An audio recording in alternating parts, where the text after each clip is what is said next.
Namaste and welcome to your beginner series. In this lecture, my intention is to demystify the practice of yoga and to eradicate any of these exaggerated false beliefs that you have to be able to put your foot behind your head or hold handstand in the middle of the room to practice yoga and to receive the profound benefits that this path offers us. My goal is to erase that mentality and instead replace it with a foundation that will support you in every practice you have on the mat.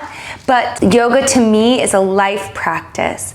That yes, we practice these principles and techniques when we're on the mat, but really this is just the practice area for us to go and implement and live those teachings, to make the teachings come alive in our life off the mat. And that's where the magic really happens. Just a little backstory. I found yoga 15 or so years ago. Personally, I was struggling and checked into a treatment center for an eating disorder I had battled for over a decade, and I desperately needed healing. I was willing to start to look at myself from a new angle and a new perspective, willing to take ownership and responsibility. And I stepped on my mat in that treatment center, and in that moment, things just felt as if they clicked into place.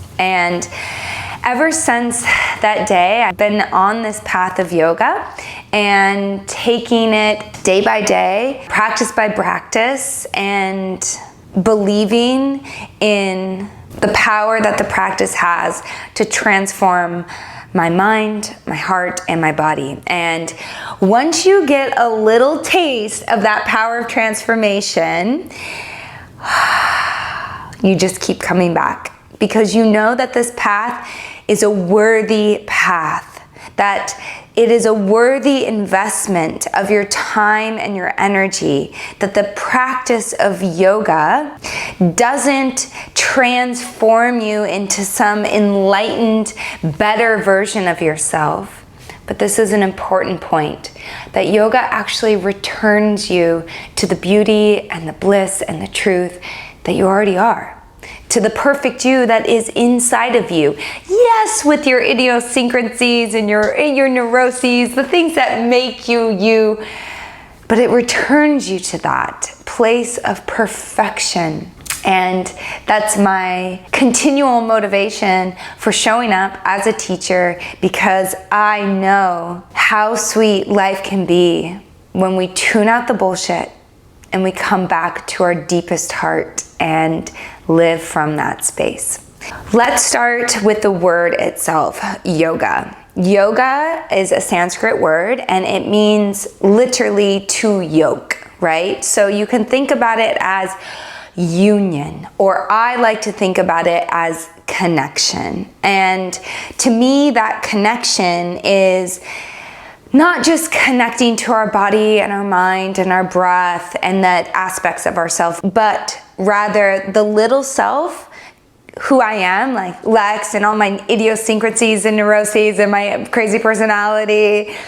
Lex connecting to the universal Lex, to the universal self, to my soul, to the truth of who I am inside, to that eternal, ever-present, all-pervading aspect of who I am. And so you can think about that, and I'm sure you've had a moment where you had this little bit of separation or disconnection, which allowed you to view you that was caught up in the drama of the situation, and like the wise part of yourself, or the part of you that knows you better than you know yourself, had to be like, Lex, don't get caught up in all that nonsense, or you're better than this, or just let that go.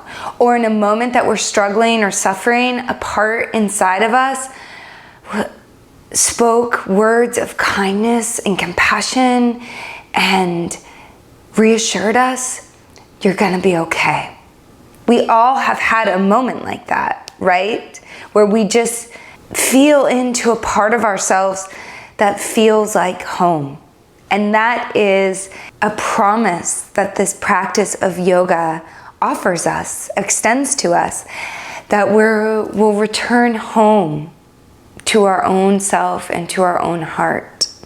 So there's 3 principles or characteristics that lay the foundation for you as a practitioner. And so as I mentioned, that these principles support you on the mat. They are there for you to practice in every mat practice that you have, regardless of who's teaching.